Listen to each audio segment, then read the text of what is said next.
नमस्कार सांगने आपण मैंने छतुर विभिन्न रेसिपी करुवे मुझे छतुर गोटे घाटर रेसिपी नहीं आसी देखिपे तेरे चलते आज रेसिपी स्टार्ट करवा। ये रेसिपी मुझे छतु नहीं छतुर ना हूँ बिहुगुणी छतु। आपको कहीं श्रावण छतु कहते कारण यहाँ वर्षा दिन में ही मिली था। यहाँ सीजनाल छतु।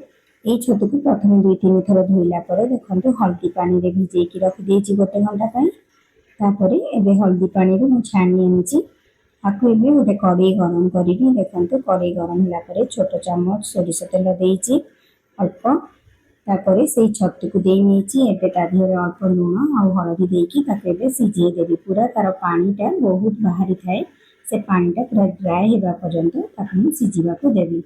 देखो पानी आस्ते आस्ते सब ता देहरे ड्राए हे गलानी एबे मु फ्लेम को ऑफ करके छतु को गोटे जगह को काढी नेबी। एठी गोटे मसला रेडी करबी। मसला रे 2टा कंचा लंका 8 ରୁ 10 पाखुड़ा रसुण छोट चामच जीरा आउ 2 चामच सोरिष नहीं। ये घांट करने किसी परिमाण नहीं देखो झुड़ुंग गोटे बैगण गोटे कंचा कदली अल्प पणस मंजी 2टा आलू आउ 2टा जह्नी नहीं। एबे देखो सब परिबा को मु छोट छोट पीस करके काटी नेबी। ये मुझे कही रखी मो पाखे ये सारू नाला जदि सारू था मुझे सारू भी दे था आप कला बेले जदि सारू थी देवे सारू देले ये रेसिपीटा बहुत टेस्ट लगता है। देखो एबे सब परिबा को काटी नेबी। जो परिबा गुड़ा टिके नरम थिबो से परिबा को अलगा कर नेबी आ जोटा टिके टाण परिबा सेटा को आगे सिझे नेबी। देखो एबे मु सब परिबा को काटी नउची आ जह्नी काटला बेले जह्नी टिके टेस्ट करि नेबे। जह्नी जदि पिता थिबो तेबे देबेनी नहले पूरा रेसिपीटा खराब कर देबो। देखो सब अलग अलग करके काटिकी परिबा रखी नहीं। एबे मु गोटे कड़े गरम करी देखो कड़े रे अल्प छोट चामच सोरिष तेल देइछि जेहेतु छतुटा बहुत परिमाण अच्छी घांटर अल्प दरकार गोटे गिना छतु एबे भल भाव में आउ थे भाजी नेबी। देखो एबे छतु को भाजी नहीं गोटे जगह काढ़ी नहीं। एबे 2टा पियाज नहीं से देखो से 2टा पियाज को मु छोट छोट पीस करके काटी नउछि। देखो एबे गोटे कड़े गरम करी कड़े गरम होला परे आउ 2 छोट चामच सोरिष तेल दे नेबी। सोरिष तेल गरम होला परे अल्प टिके हेंगु देइछि आउ पंच फुटण गोटे चामच देइछि आउ 2टा सुखिला लंका देइछि। काटिकी रखिबा पियाज को दे देबी। पियाज पूरा लाल हेबा पर्यंत मु भाजी नेबी। देखो पियाज लाल हो गलानी एबे मु जो परिबाटा आगे कहथि टाण परिबा सेटा को आगे सिझिबा को देबी। देखो एबे ताको मिक्स करने की परिमाण मुताबिक लुण आउ हळदी देकी ताको मिक्स करने भी अथरे ताको कवर करके एबे 1 ରୁ 2 मिनिट सिझिबा को देबी। देखो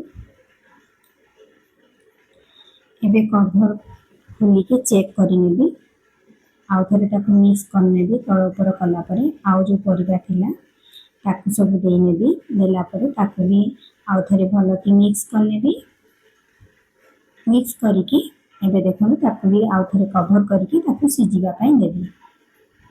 आउ 2-3 मिनिट सिझे नेबी। देखो एठी एपर्यंत मु टोटल पानी देइनी देखि पारुथिबे। एबे परिबाटा टिके एमती भाजी हेले ही भल लागिवो परिबार कंचा स्मेलटा पळेइबो। देखो एबे जो बाटिकी रखी मसला दे नउची आउ गोटे मीडियम साइज रो टमाटो काटिकी रखी ताकू भी दे नेछि। एठी टमाटोटा ऑप्शनल अछि आपण चाहिए मध्य न चाहिए जे दबा को स्किप भी करि परिबे।